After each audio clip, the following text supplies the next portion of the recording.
राहुल गांधी इस देश को इस्लामिक कंट्री बनाना चाहते हैं। कांग्रेस पार्टी की जो विचारधारा थी, जो देश के हित में काम करती थी, वो कांग्रेस अब नहीं रही है। सत्ता को पाने के लिए कुछ भी कह सकते हैं और सत्ता को पाने के लिए ये कुछ भी कर सकते हैं। देखिए, डीके शिव कुमार जी वही कहते हैं जो राहुल गांधी चाहते हैं, और राहुल गांधी इस देश को इस्लामिक कंट्री बनाना चाहते हैं। राहुल गांधी जी इस देश में शरिया लागू करना चाहते हैं। अगर राहुल गांधी जी डीके शिव कुमार जी की बात से सहमत नहीं हैं, तो फिर उनके खिलाफ कार्रवाई करनी चाहिए, उन्हें नोटिस देना चाहिए। लेकिन राहुल गांधी जी चुप हैं, खामोश हैं।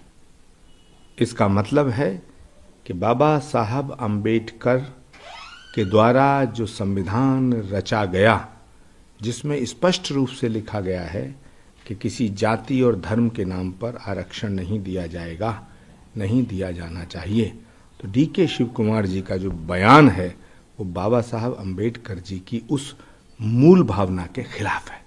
चाहे एक तरफ कांग्रेस संविधान बचाओ की बात कर रही है, संविधान को छेड़खानी की बात कहती है कि छेड़खानी बीजेपी कर रही है, लेकिन अब खुद उसमें संविधान में संशोधन की बात कर रही है। देखिए, कांग्रेस पार्टी की जो विचारधारा थी, जो देश के हित में काम करती थी, वो कांग्रेस अब नहीं रही है।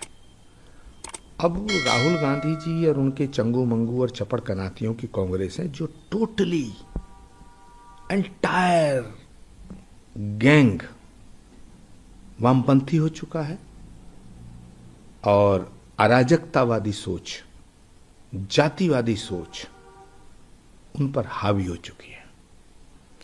सत्ता को पाने के लिए कुछ भी कह सकते हैं और सत्ता को पाने के लिए ये कुछ भी कर सकते हैं।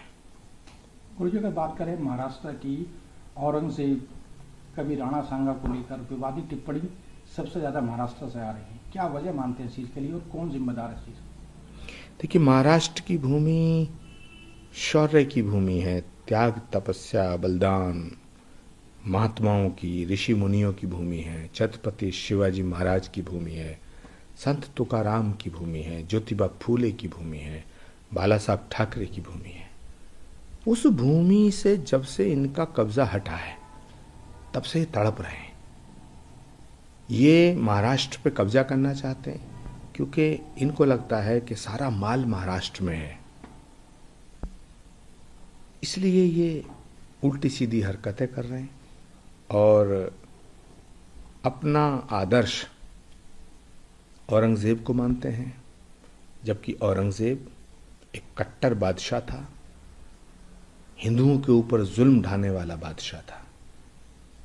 हिंदुओं को मुसलमान बनाने की उसकी ख्वाहिश थी, करोड़ों हिंदुओं को मुसलमान बनाने का उसका सपना था, सनातन को मिटाना चाहता था, भारत में शरिया लागू करना चाहता था।